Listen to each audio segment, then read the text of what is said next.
Սպայկայի դեմ ինչ է կատարում։ Սպայկան որոշակի խնդիրներ ունի ռուսական օրենսդրության հետ կապված։ Հիմա տեսեք, ոչ մեկ չի ասում ինչն է պատճառը, նույնիսկ Սպայկան չի ասում ինչն է պատճառը, բայց իմ ուսումնասիրությունը, իմ ենթադրությունները, ուրեմն ինչ կարա լինի։ Առաջինը Սպայկան, երբ որ մեր մթերքը, հայկական մթերքը տեղափոխում է Ռուսաստան, ինքը պետք է Ռուսաստանում ունենա հատուկ գնորդ,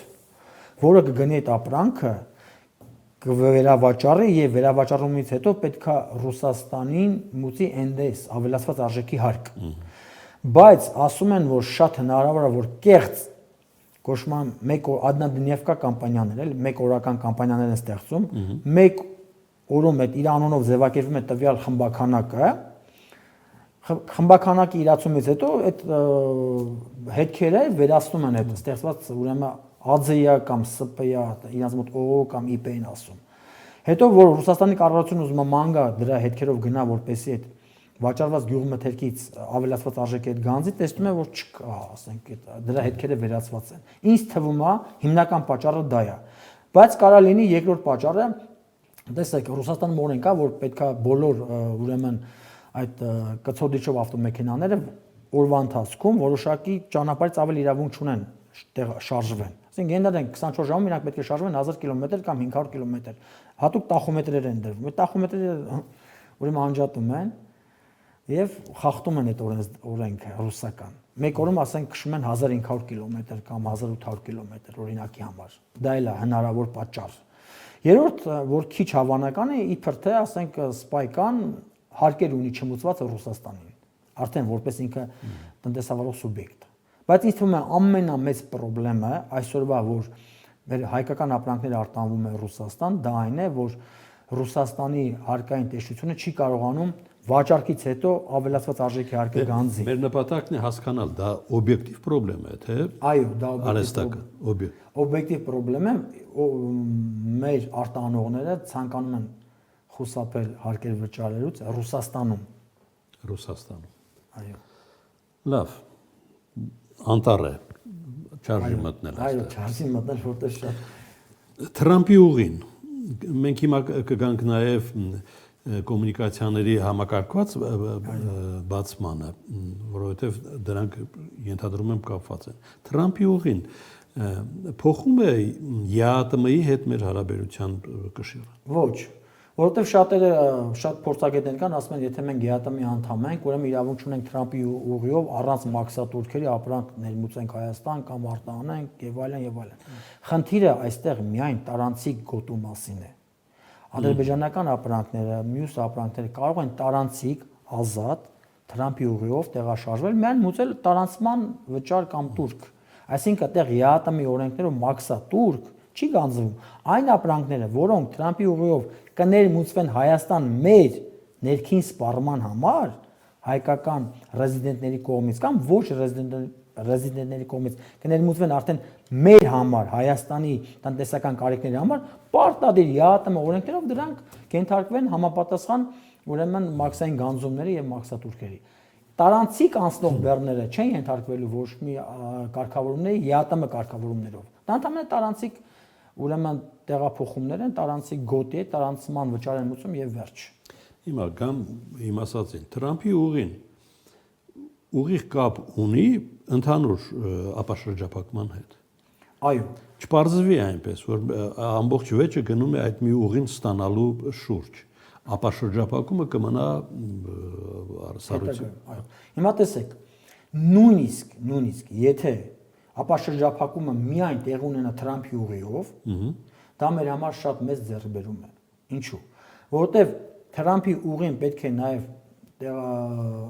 կապի Թուրքիան, Ադրբեջանի հետ, չէ։ Այդ դեպքում Թուրքիան ստիպված կլինի, կարելի ասել, բացել իր սահմանը արդեն Հայաստանի հետ, որտեղ արդեն իրանք ասում են մեր սահմանը փակի, քանի որ ձեր հարաբերությունները կարգավորված չեն Ադրբեջանի հետ։ Եթե Տրամփի այդ թվում եւ երկաթուղին։ Այո։ Գյումրիի կա։ Գյումրի, այո, երկաթուղին էլ ինքը ստիպված կլինի բացել, որտեղ արդեն ինքը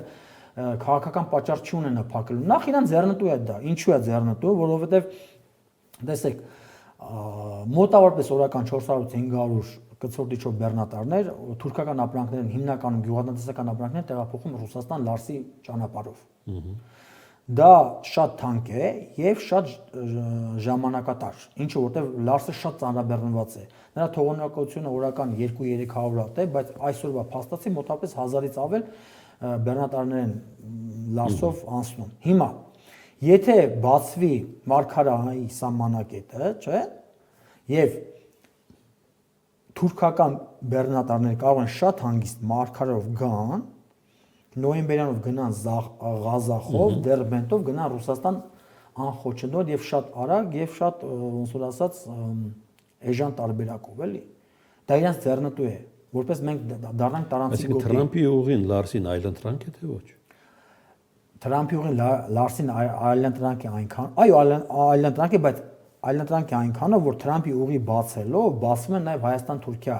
հարաբերությունները սահմանային ուրեմն անցակետում եւ կարան թուրքերը հանգիստ գան, Լարսը շրջանցեն, գնան Դերբենտով մտնեն Ռուսաստան, Ղազախով, ադրբեջանական Ղազախով եւ ռուսական Դերբենտով, Դաղստանով մտնեն Ռուսաստան շատ հանգիստ։ Այսինքն Լարսը կթեթևանա էլի։ Եվ նաև կարան իրանք Թրամփի ուղիով կտուժեն վրացիները։ Այո, կտուժեն, միանշանակ։ Եթե Թրամփի ուղին բացվում, վրացիք շատ են տուժում։ Բայց չեն դժգոհում հիմա։ Դե դա քաղաքական չեն կարող դժգոհեն, որտեղ այն ժամանակ որ մենակ իրանք էին օգտվում այս տարանցման ուղիներից, մենք ոչ մեկ էլ չէր դժգոհում։ Կամ հավանական չեն համարում, որ դա Չէ, չեն կարող հավանական չհամարել, որտեղ արդեն շատ գործ արվեց։ Որ եթե Ամերիկան արդեն խառնվել է, արդեն 145 միլիոն դոլար արդեն հատկացրել են։ Դա արդեն անշրջելի է, կարելի ասել, անշրջելի է։ Պարզապես մենք ունենք ռիսկեր, որ պետք է այդ ռիսկերի այդ մարտահրավերների դեմը առնենք, էլի։ Կարող եմ այսպեսի մի հարց տալ։ Ինչու է Հայաստանի ընդդիմությունը դեմ օգոստոսի 8-ի համաձայնագրի։ Դա քաղաքական ուրեմն շարժառիթներ ունեն, որտեղ բայց առանց հիմնավորման դա հնարավոր չի։ Ինչու հաշվի չնստել այն հիմնավորումների հետ, որոնք բերում են ընդդիմություն։ Ենթադրենք ընդդիմությունը ուզում է հաշվի նստի եւ ենթադրենք ընդդիմությունը ուզում է ընդունի, որ Թրամփի ուղին լավ բան է եւ դա խաղաղություն է բերելու, ուրեմն իրանք 2026-ին անելիք չեն ունենա այլևս։ Դրա համար ինձ թվում է իրանք արգումենտները քաղաքական են։ Տնտեսական առումով, եթե մեր կառավարությունը խելոք գտնվի եւ շատ ճիշտ տնտեսական քաղաքականություն վարի, Թրամփի ուղին էլ որ գործարկվի, ամենակարևորը որ այն լինի մեր իրավազորության ներքո եւ միջանցքը բացառվի այնտեղ, լինի իրական ուրեմն հենց տարանցիկ ճանապարհ մեր հայկական օրենսդրությամբ եւ մեր իրավազորության ներքո եւ Հայաստան-Թուրքիա հարաբերություններն էլ բարելավեն եւ առևտուրը ուրեմն լավանա Հայաստանի եւ Թուրքիայի միջեւ եւ մեր կառավարությունը շատ անելիքներ ունի, շատ։ Այսօրվա օրենսդրությամբ, այսօրվա գործող ուրեմն հարկաբյուջետային կարգավորումներով մենք շատ մեծ խնդիրներ կունենանք։ Դե այն ինչ որ հիմա պետք է ասեմ, մեկ այլ հաղորդման թեմա է, բայց ընդդիմությունը Հայաստանի բնակիչներին տերմինը չեմ կարողանում գտնել, վախեցնում է կամ զգուշացնում է թուրքական ներխուժման մասին, հա։ Ինչքանով է ճիշտ այդպիսի մոտեցումը, եթե բացվում են սահմանները եւ այդ անխոչնդոտ հաղորդակցության հնարավորությունը ստեղծում է հզոր թուրքական տնտեսության դեմ Հայաստանը, ինչպիսի պաշտպանունակություն կարող է։ Շնորհակալություն, շատ կարևոր հարց եք բարձրացնում։ Ներխուժում նկատի ունեք տնտեսական ներխուժում, չէ՞։ Այո։ Հիմա տեսեք, իրոք լուրջ մարտահրավերներ կա, եթե տեսեք, ամենագլխավոր մարտահրավերը, ամենամեծ վտանգը գալիս է туриզմի ոլորտից։ Туриզմի ոլորտը դա տնտեսության այն ճյուղն է, որի միջոցով դու կարող ես ներթափանցել մնացած բոլոր ոլորտները։ Օրինակ, եթե туриզմի ոլորտը ամբողջությամբ կլանվի Թուրքիայի կողմից, որը շատ հավանական է, ինչու է հավանական, որովհետև Թուրքիայում туриզմի վրացական օրինակը։ Այո, բացի վրացական օրինակը,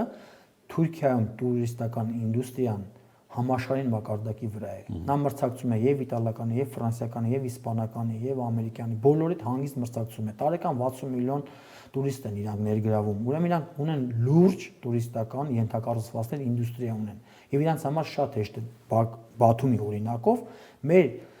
տուրիզմի ինդուստրիան կլանելու։ Եթե ստացվի իրանց կողմից կլանեն մեր տուրիզմի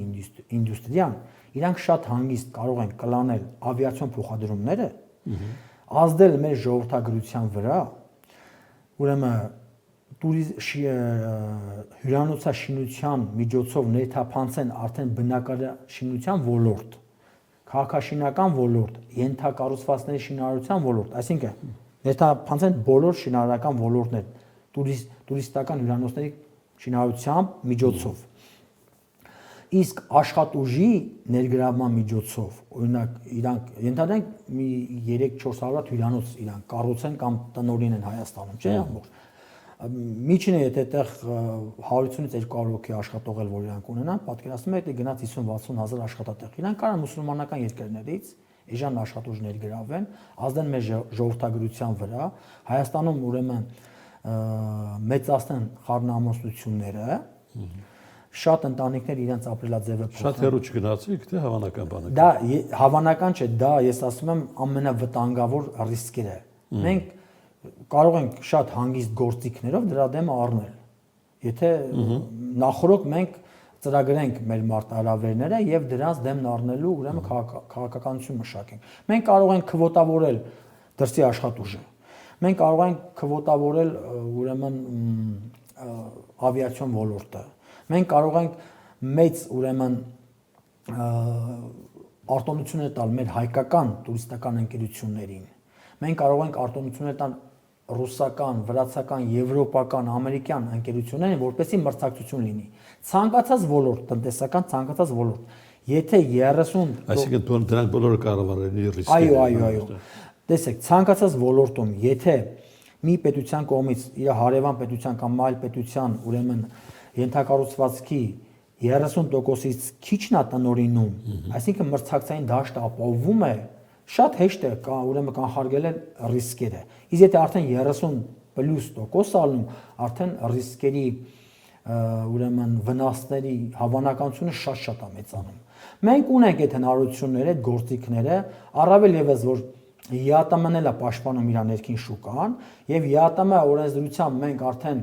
մնացած 4 պետությունները արդեն իրանք ըստ առավելություններ ունեն, մենք կարող ենք շատ հանգիստ այդ մեր օրենսդրությամբ նաեւ բյուջետային եւ հարկային քաղաքականության միջոցով նոր գործիքներ ներդնելով մենք կարող ենք շատ հանգիստ, եթե մենք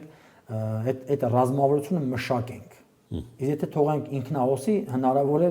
բարդությունների առաջ կանգնենք։